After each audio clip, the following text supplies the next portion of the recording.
बिहार जय भारत। हेलो नमस्कार साथियों, आप सभी को स्वागत है अपने ही यूट्यूब चैनल में, जहां हम करा रहे हैं बिहार एसएससी कार्यालय परिचारी भर्ती के प्रीवियस ईयर जीके जीएस सवालों को। तो साथियों, आज के हम इस सीरीज में 10 महत्वपूर्ण जीके का सवाल देखने वाले हैं, वो भी फुल डिस्कशन के साथ। और इस सीरीज का नाम है कॉन्सेप्ट क्लियर तो रिजल्ट भी क्लियर। तो आपका इसी चैनल से एक ऑब्जेक्टिव का सीरीज दिया जा रहा है, जिसमें 20 महत्वपूर्ण ऑब्जेक्टिव कराए जाते हैं जो बिहार एसएससी के द्वारा पूछा गया है। और एक ये वाला जो सीरीज है साथियों, जिसमें फुल डिस्कशन लिखा हुआ रहता है थंबनेल पे, इस सीरीज में हम लोग पूरा डिटेल से सवालों को समझते हैं। और ये वाला वीडियो जो है 10 सवाल जो है 100 सवाल के बराबर बन जाता है। ठीक है, तो पहली बार अगर चैनल से जुड़े हैं तो चैनल को कर दीजिएगा सब्सक्राइब, वीडियो को कीजिएगा लाइक और कमेंट कर अपनी राय जरूर दीजिएगा कमेंट बॉक्स में। और आप हमारी इस वीडियो को बिहार के किस जिले से देख रहे हैं, इसका उत्तर कमेंट बॉक्स में दीजिएगा। तो चलिए बिना समय को हम गवाए हुए सीधे सवालों से शुरुआत करते हैं। सबसे पहला सवाल कहता है साथियों कि बेसिलस का प्रयोग किस कार्य में किया जाता है? रबर बनाने में, शराब बनाने में, पनीर बनाने में, या फिर पेनिसिलिन तैयार करने में?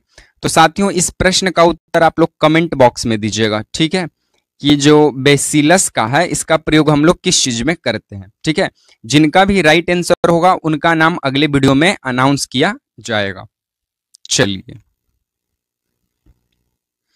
नेक्स्ट हमारा सवाल बोलता है साथियों कि ग्लूकोज का रासायनिक सूत्र क्या है?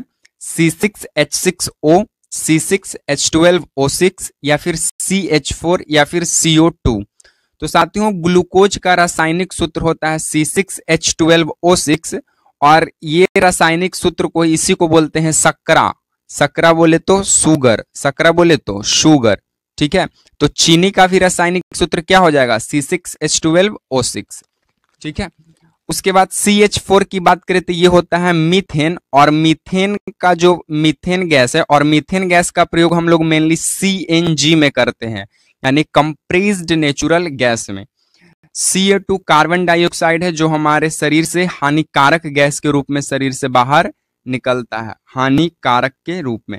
और CO2 साथियों एक ग्रीन हाउस गैस इफेक्ट है, ग्रीन हाउस गैस इफेक्ट है। इस बात को भी आप लोग ध्यान देंगे।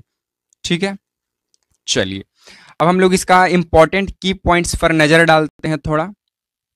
चलिए देखिए, इसका की पॉइंट्स क्या कहता है कि ग्लूकोज एक मोनोसैकेराइड यानी सरल शर्करा है, यानी सिंपल शुगर माना जाता है, जिसका रासायनिक सूत्र C6H12O6 होता है।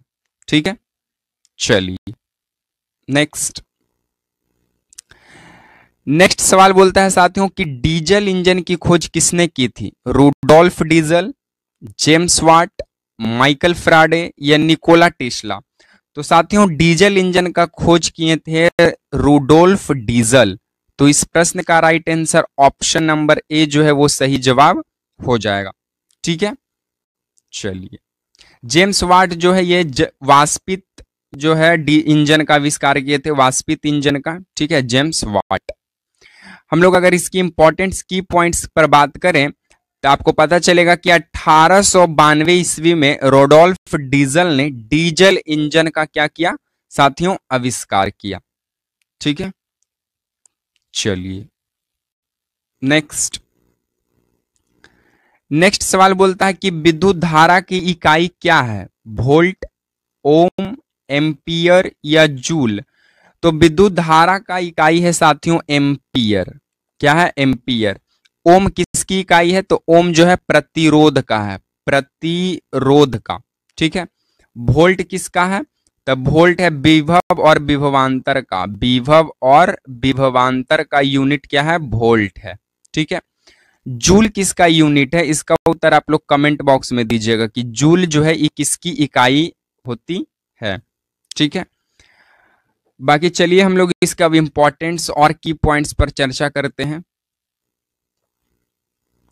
एम्पियर का नाम आंद्रोमेरी एम्पियर के नाम पर रखा गया था, और एम्पियर जो है ये करंट का क्या है? एसआई मात्रक है, करंट का एसआई मात्रक कौन है? एम्पियर है। चलिए नेक्स्ट नेक्स्ट बोलता है कि ट्रांजिस्टर का प्रयोग किसके लिए किया जाता है? ध्वनि बढ़ाने के लिए, तापमान को बढ़ाने के लिए, ऊर्जा भंडारण करने के लिए, या प्रकाश देने के लिए? तो साथियों, ट्रांजिस्टर का प्रयोग हम लोग ध्वनि को बढ़ाने के लिए करते हैं और इस प्रश्न का सही जवाब ऑप्शन नंबर ए जो है वो सही जवाब हो जाएगा। ठीक है, ऊर्जा भंडारण के लिए तो कैपेसिटेंस का प्रयोग करते हैं। ठीक है, चलिए की पॉइंट्स पर अगर हम लोग चर्चा करें तो ट्रांजिस्टर एक इलेक्ट्रॉनिक सिग्नल होता है जिसका उपयोग एम्पलीफाई के रूप में करते हैं ध्वनि बढ़ाने के लिए। ठीक है, चलिए नेक्स्ट हमारा सवाल बोलता है साथियों कि भारत में नियोजन का प्रारंभ कब हुआ था? 1947 में, 1950 में, 1951 में, 1961 में? तो भारत में नियोजन का जो प्रारंभ है साथियों ये होता है 1951 में। ठीक है, तो भारत में नियोजन का प्रारंभ जो है प्रथम पंचवर्षीय योजना, प्रथम पंचवर्षीय योजना से माना जाता है। ठीक है, तो इसका राइट आंसर 1951 होगा। चलिए देखिए, पहली पंचवर्षीय योजना जो है साथियों 1951 से 1956 तक चलता है और यह योजना आयोग के द्वारा जारी किया जाता है। योजना आयोग के द्वारा क्या किया जाता है? जारी किया जाता है। ठीक है, चलिए नेक्स्ट बोलता है कि सीमा और सीमा शुल्क किस मंत्रालय के अधीन आता है? गृह मंत्रालय, वित्त मंत्रालय, रक्षा मंत्रालय, वाणिज्य मंत्रालय? तो सीमा और सीमा शुल्क जो है साथियों ये वित्त मंत्रालय के अंतर्गत आता है। तो इस प्रश्न का सही जवाब ऑप्शन नंबर बी जो है वो सही जवाब हो जाएगा। ठीक है, चलिए अब हम लोग वर्तमान भारत के वित्त मंत्री कौन है? तो निर्मला सीतारमन है। निर्मला सीतारमन है वर्तमान में। ठीक है, चलिए इंपॉर्टेंट्स की पॉइंट्स पर चर्चा करें तो सीमा शुल्क विभाग राजस्व विभाग के अधीन आता है। सीमा शुल्क विभाग जो है वो राजस्व विभाग के अधीन आता है। राइट आंसर वित्त मंत्रालय होगा। ठीक है, चलिए नेक्स्ट बोलता है साथियों कि भारत के प्रथम गवर्नर जनरल कौन थे? Lord William Bentinck, Warren Hastings, Lord Dalhousie, Robert Clive? तो रॉबर्ट क्लाइव साथियों हमको 1757 में प्लासी के युद्ध के तरफ से दिखते हैं। डलहौजी 1853 में रेल का जो है जनक माना गया और रेल का सबसे पहली बार प्रयोग 1853 में ही किया गया। और भारत के प्रथम गवर्नर जनरल बनते हैं वॉरेन हेस्टिंग। तो इस प्रश्न का right answer option number B जो है वो सही जवाब हो जाएगा। ठीक है, चलिए इंपॉर्टेंट फैक्ट्स को अगर हम लोग देखें तो वॉरेन हेस्टिंग राइट आंसर होने वाला है। 1773 के रेगुलेटिंग एक्ट के बाद वॉरेन हेस्टिंग्स भारत के पहले गवर्नर जनरल बनते हैं और प्रथम भारतीय गवर्नर जनरल बनते हैं सी राजागोपालाचारी बनते हैं। ठीक है, चलिए नेक्स्ट बोलता है कि भारत में योजना आयोग का गठन कब हुआ था? 1948 में, 1950 में, 1951 में, 1956 में? तो साथियों भारत में योजना आयोग का गठन 1950 में 15 मार्च 1950 को किया गया और मुख्यालय नई दिल्ली बनाया गया। और इस प्रश्न का right answer option number B हो जाएगा। योजना आयोग का अध्यक्ष होते हैं भारत के प्रधानमंत्री। अध्यक्ष कौन होते हैं? पीएम होते हैं। ठीक है, योजना आयोग को ही नाम बदलकर नीति आयोग रखा गया। नीति आयोग कब रखा गया? 2015 में। ठीक है, और योजना आयोग के पहले अध्यक्ष कौन बनते हैं?